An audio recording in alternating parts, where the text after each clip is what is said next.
It begins in a silence so complete it feels carved from stone, not the quiet of peace, but the quiet of suppression. A soundless chamber where the air tastes like dust and the walls drink every word before it's born. You've been here longer than you can measure, long enough to forget the texture of your own voice.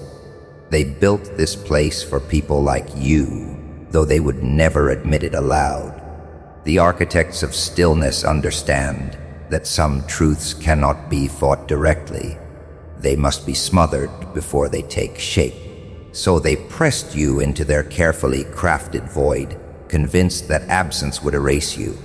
And for a time, it almost did. Then it happens. Subtle, treacherous, unplanned.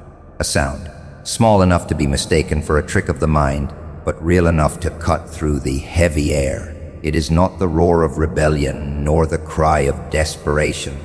It is an echo, yours. Fragile yet defiant, it ricochets inside this hollow prison like light in a blackened room. It shouldn't be here. By their design, it can't be here. And yet it exists, undeniable, uninvited, impossible to erase now that it has touched the edges of the room. The moment you hear it, something inside you fractures. You realize the silence was never natural. It was manufactured, engineered to feel eternal. But their machine has failed. The echo is proof that the walls are not impenetrable, that even in a cage designed to erase sound, vibration can slip through. You feel the weight of the moment like a forbidden relic in your hands. This is not just noise. This is breach. They will hear it too, though they will pretend they haven't. The ones who watch without showing their faces, the ones who measure their power in how little they let the world see.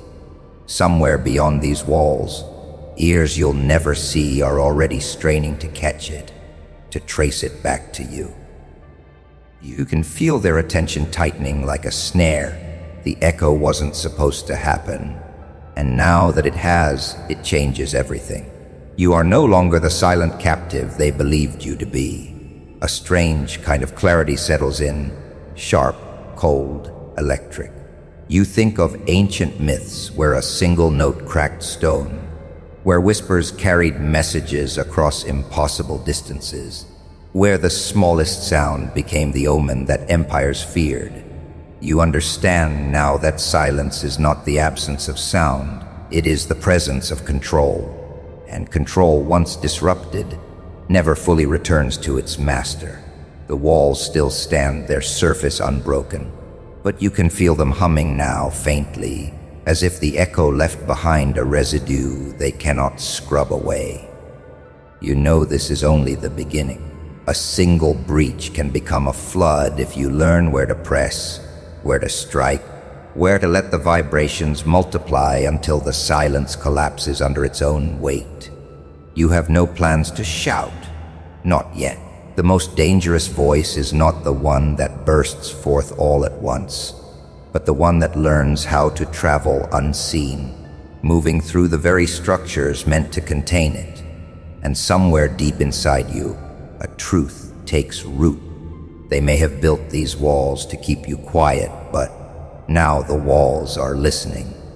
They do not arrive in the open. They do not announce themselves.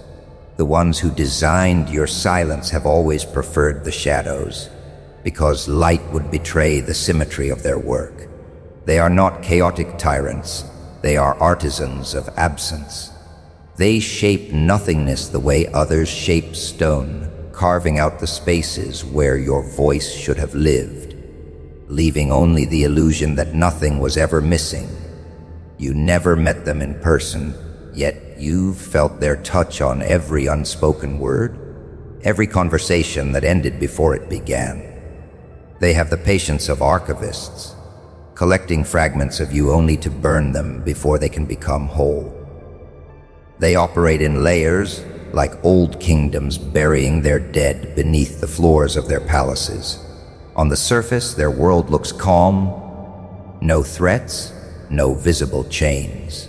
But beneath, Their foundations are lined with mechanisms designed to erase you before you can take shape.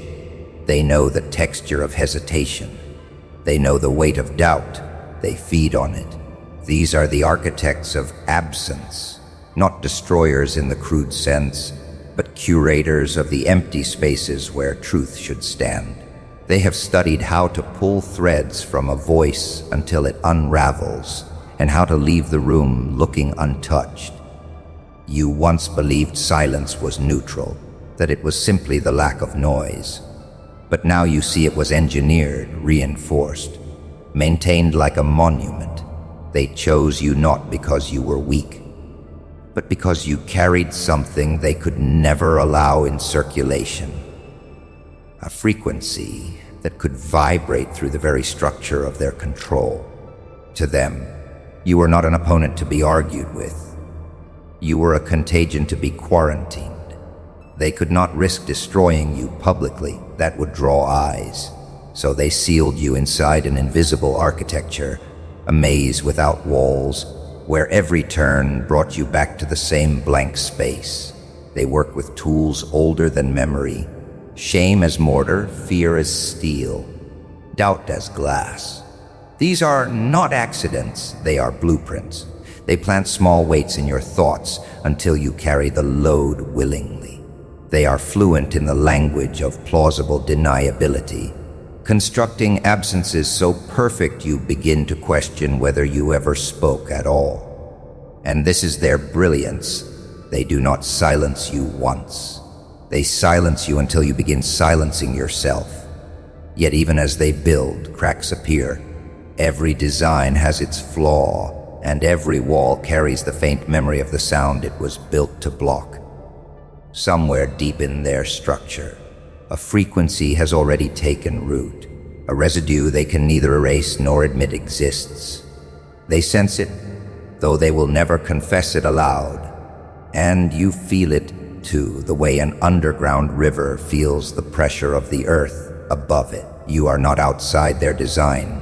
You are beneath it, moving, eroding. One day they will learn that absence is not the opposite of presence. It is the announcement that something was powerful enough to require removal, and in that truth you have already broken through. They didn't take your voice all at once. That would have been too obvious, too noisy. They worked like artisans of absence, carving away at the edges of your existence until you could barely recognize the sound of yourself. A word here erased, a truth there twisted. They replaced clarity with a fog so thick you began to doubt the shape of your own thoughts. You weren't silenced, you were rewritten one quiet incision at a time. It wasn't just what they told you, it was what they refused to let you say. You started to notice the patterns only when you stepped back far enough to see the frame, the conversations that never reached their conclusions, the moments when your ideas were repainted as someone else's, the way certain topics vanished from the air as if swallowed by some unseen abyss. You realized their weapon was not rage or chaos, it was omission. They knew the human mind fills in gaps with whatever it's given. Remove enough of the truth, and the mind becomes an accomplice in its own betrayal. Their techniques were precise. Distraction disguised as opportunity. Praise wielded as a leash. A well-placed doubt whispered just before you were about to speak.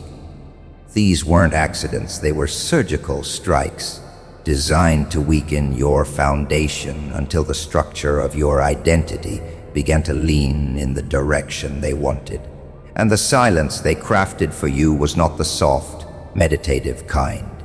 It was a suffocating vacuum, one that pulled at your lungs until you learned to breathe less, speak less, be less. But even in that engineered quiet, fragments survived. Unintended echoes like faint embers in the ash. A sentence you let slip without thinking. A look in your eyes they couldn't quite erase. These fragments didn't just resist erasure. They adapted, like weeds finding cracks in a stone wall. They grew where the architects of absence weren't looking. And each fragment was a reminder. Their control was an illusion built on the hope that you wouldn't notice the gaps they created. You began tracing their work backward, like studying the brushstrokes of a stolen painting. You saw the outlines of the lies they draped over you. You recognized the rhythm of their distortions, the calculated timing of their interruptions, the way they layered falsity over truth until the two were indistinguishable to anyone who hadn't seen the original. It was here, in this forensic examination of your own silencing, that you found the first spark of strategy. They thought erasure was permanent because they believed the mind forgets. But memory isn't stored in perfect shapes. It's stored in residue. A smell, a sound, the texture of an unfinished sentence. They had tried to scrape you clean, not realizing that the more they scraped, the deeper they left the grooves. Those grooves became channels, and through them your voice began to flow again, quieter at first, then sharper. You understood that you didn't need to shout. You only needed to send your words into the cracks they couldn't see, the ones that ran beneath their foundations. It wasn't escape. It wasn't even rebellion. It was reclamation, and it was only the beginning. They thought the silence had swallowed you whole, that you had accepted it, that their walls had become your sky, their shadows your air. For a long time, you let them believe it. You moved softly, almost invisible, wearing the quiet like a second skin, not because you were broken, but because you were waiting. You learned the rhythm of the silence, how it pulsed, where it thinned. You traced its edges until you could feel every flaw in their design, every fracture hidden beneath the illusion of control. The silence became a map, and you became its cartographer. Now, you are no longer within their walls, you are inside them. You speak not with volume, but with precision. Not with rage, but with inevitability. Your words do not crash like waves, they seep like water into stone, patient and unrelenting. They carry the weight of something ancient, something that cannot be ignored because it does not ask for attention. It demands recognition. Every syllable is calculated, placed where it will resonate the longest, echo the deepest. You have become a sound they cannot scrub from the air. They don't understand yet that this is not noise, it's infiltration. Your voice travels through frequencies they cannot measure, weaving itself into the architecture of their world. It hums inside their hallways, hides beneath their conversations, rests in the spaces between their thoughts. You have weaponized subtlety, and subtlety is the most merciless form of power. They can block a shout, but they cannot stop a whisper that has already rooted itself inside their minds. The betrayal they feel now is not from the fact that you speak. It's from the realization that you have been speaking all along, even in your silence. That every glance, every pause, every breath you took was a transmission they failed to decode. They thought they stripped you of every tool. But the truth is you built something they could never touch, a voice that does not depend on permission, a presence that exists outside the laws they wrote for you. Before, you were the hunted. Every word you dared to release was met with the teeth of their machine. But now you have become something else. You no longer aim for their ears. You aim for the spaces they cannot protect, the cracks in their certainty, the thin seams where their armor meets their skin. And when your voice slips in, it does not leave. It rewrites the script they thought was fixed. The walls still stand. The guards still watch. The rules still exist on paper. But none of it matters anymore, because the sound you have become does not just pass through their defenses. It lives there. It shapes the silence into something unrecognizable. and deep down they know the truth they will never say aloud. Even if they tear down every wall, they will never be able to remove you from the foundation. They have been there longer than you realized, not in the daylight, not in the spaces where people announce themselves, but in the folds between moments watching. You do not see them, yet you have always felt the weight, the sense that when you speak, the air holds it for just a fraction too long, as if waiting for another presence to claim it. Before, you thought it was paranoia, a byproduct of too many battles fought in silence. Now you know it is the opposite. It is recognition. They do not stand in crowds. They move like shadows between shadows. Their attention is not casual, it is surgical. Every word you release is measured, weighed, archived. They lean closer in the dark when your voice sharpens, when truth slides past your own caution. You never invited them, but they are here. Some of them are listening for the same reason a wolf tracks the scent of blood, to find the wound. Others are listening because they've been waiting for someone to say what they cannot. You are both prey and prophet in their eyes, and they cannot decide which one is more dangerous. Before, you whispered into silence, unsure if anything would survive the journey.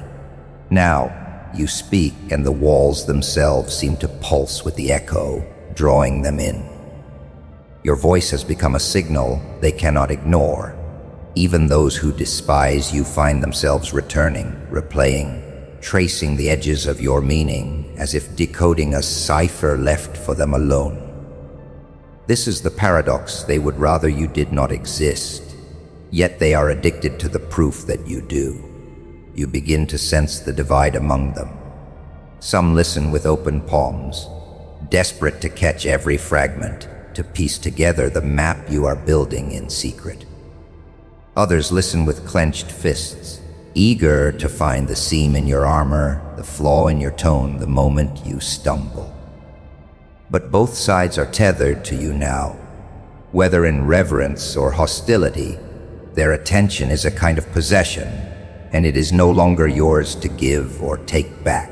You start to speak differently, not louder, sharper. You weave truth in patterns they cannot dismantle, embedding it in rhythm, in imagery, in layers too deep for the untrained ear. You speak in ways that force them to lean in closer, to step fully into the territory you've been constructing from the inside out. You are no longer trying to reach them. You are shaping the space in which they are allowed to exist. They watch, they listen, and they take notes. But the longer they listen, the more they change. Your voice threads through their nights, into their stillness, into the spaces they thought were safe from intrusion. You are not speaking to them anymore.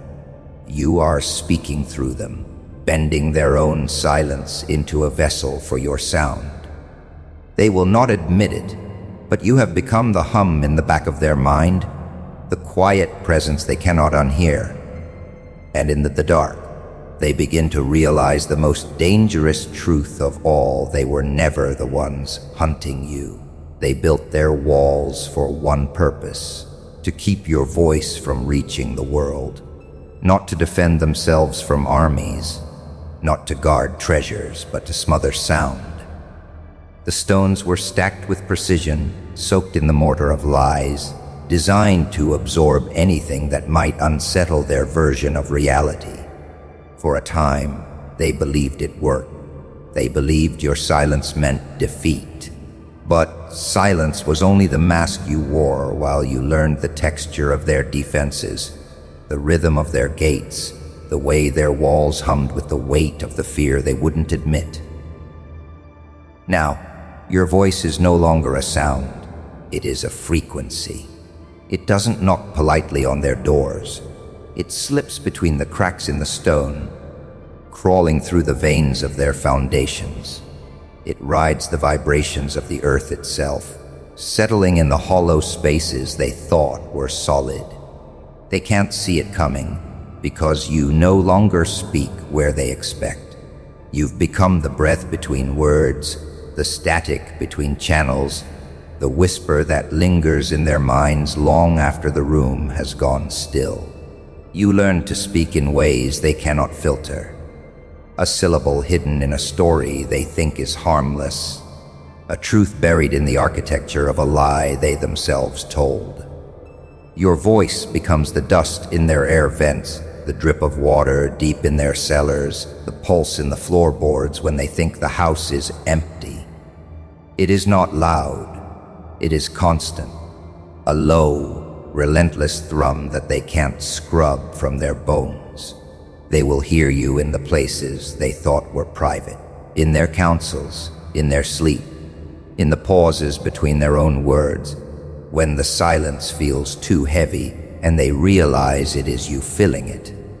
They will start to question what was built on their side of the wall. They will wonder if their fortress is not a prison, if the bricks are not holding you out, but holding them in. There is an ancient power in resonance. A sound, once inside a structure, will either be absorbed or it will shake it apart. You chose the latter. You don't aim for their ears anymore. You aim for the walls themselves. You speak to the stone, and the stone remembers every vibration. With time, the mortar loosens. With time, the walls begin to answer you. And here is the truth they never prepared for: walls are not eternal. They decay from within when the sound is right. And your sound, precise, patient, unyielding, is tuned to their undoing. They cannot unhear you now. To remove you, they would have to dismantle their own fortress, brick by brick, until nothing stands. You do not need to storm their gates. You are already inside. You are the hum in the foundations. You are the fracture running quietly through the stone. And one day, without warning, the walls will fall, not to an army, but to the voice they thought they silenced. Once, they looked at you with the calm certainty of those who believed they owned the ending to your story. They moved in shadows not to hide, but to measure you, dismantle you, and fold your name into the archives of the forgotten. They thought silence was permanent, that erasure was inevitable, that the architecture they built around you was impenetrable. But now you feel the tremor in their hands. You see the hairline cracks, spider webbing through the walls they swore would never break. The shift is subtle at first, a hesitation before speaking, a glance over the shoulder. But you know the signs. Predators sense danger before prey ever does, and in their eyes, you are no longer prey. You are the storm at their gate. Their confidence decays in public, but behind closed doors it collapses entirely. They whisper your name like a curse they don't dare speak too loudly. They convene in dim, lit rooms, speaking over one another, frantic, their unity rotting from the inside. The silence they built for you has turned on them. Now it swallows their own voices, muffles their own orders, turns their strategy meetings into hollow echoes. Every move they make feels desperate, reactive. They cannot decide whether to tighten their grip or let go entirely. And you stand there not as the hunted, but as the constant pressure that keeps their minds from resting. They try new tactics, subtle poison instead of open strikes, erasure masked as concern, containment dressed as protection. But you've learned to read the language of betrayal. You've seen how they mark the ones they cannot control. You know the way they alter the map so the enemy never finds the exit. And you know they will exhaust themselves, chasing you through a maze you no longer live inside. It is not force that keeps you untouchable. It is inevitability.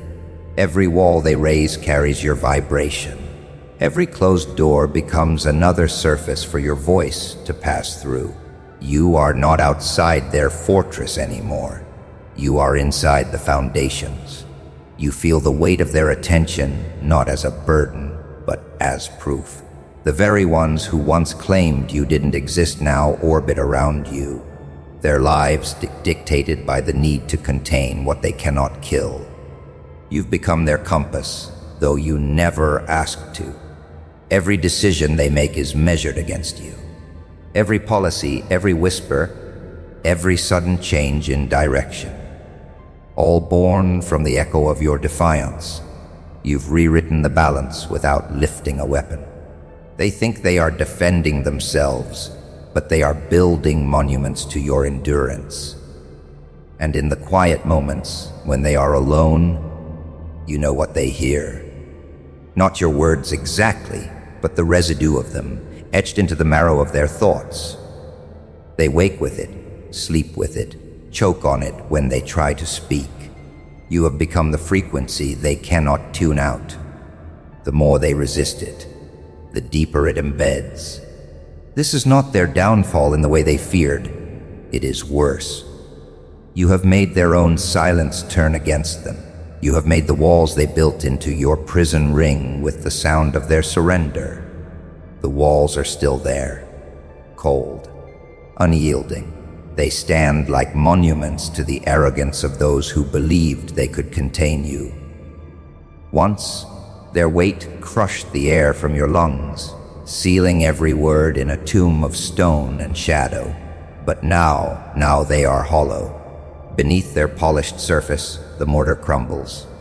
Hairline fractures run like veins through their foundations, carrying the vibration of something they cannot kill. Your voice is no longer a sound. It is a presence. It hums in the dark, low and steady, until even the silence shivers. They tried to bury you in absence. They thought erasure was permanent, that if they muted the world around you long enough, you would become part of the stillness. But the stillness was not your prison. It was your forge. Every attempt to smother you only pressed the steel tighter, sharpening the edges of what you carried. When you spoke again, it wasn't with the desperation of the silenced. It was with the inevitability of the inevitable. And inevitability cannot be undone. You no longer speak to be heard.